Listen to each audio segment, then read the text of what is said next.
ಅಮ್ಮನಿಂದ ಅಪ್ಪಣೆಯನ್ನು ಪಡೆದುಕೊಂಡು ವನಕ್ಕಾಗಿ ಬಂದಿದ್ದೇನೆ. ಹಾಗಾದ್ರೆ ವನಕ್ಕಾಗಿ ಬಂದದ್ದು ಯಾಕೆ? ಜನನಿಯ ಆಜ್ಞೆಯ ಹಾಗೆ ಮಗಳಿಂದ ಸುರಕುಲ ಉದ್ಧಾರ ಆಗಬೇಕು. ಉದ್ಧಾರ ಆಗುವುದು ಹೇಗೆ? ಬ್ರಹ್ಮನ ಕುರಿತು ತಪಸ್ಸು ಮಾಡಬೇಕು. ಹಾಗಾಗಿ ಶ್ರದ್ಧೆಯಿಂದ ಬಂದು ಕಾನನನ್ನು ಸೇರಿದ್ದೇನೆ.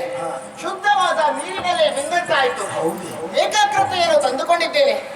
ತಪಸ್ಸು ಮಾಡಬೇಕೆಂಬುದಾಗಿ ನನಗೆ ಆಸೆ ಇದ್ದರು. ನನ್ನೊಳಗೊಂದು ಆಸೆ ಹುಟ್ಟಿಕೊಳ್ಳುತ್ತಾ ಇದೆ.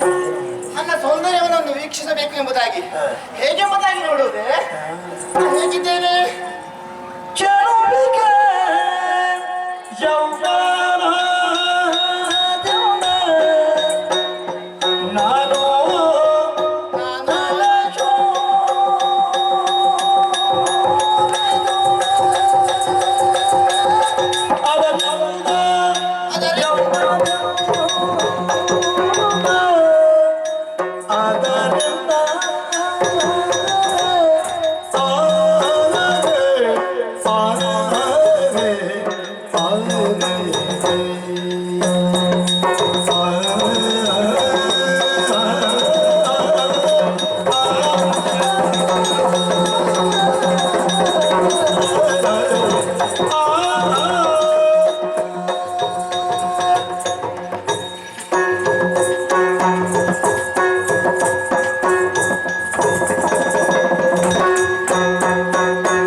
ಈ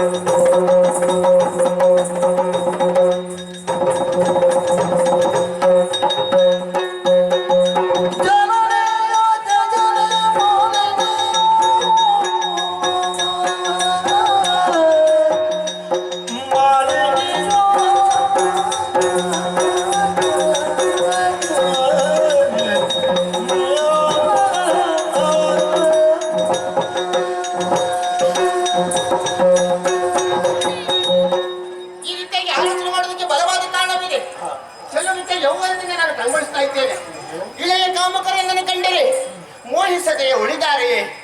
ಅವ್ರ ಬಗ್ಗೆ ನಾನು ಜಾಗೃತ ಮಾಡಿಕೊಳ್ಬೇಕು. ಯಾರಿಗೂ ಗೊತ್ತಾಗಬಾರ್ದಂದ್ರೆ ಏನ್ ಮಾಡ್ಬೇಕು ಹೇಳಿ? ನನ್ನ ನಿಜವಾದ ರೂಪವನ್ನು ಮರೆಸಬೇಕು.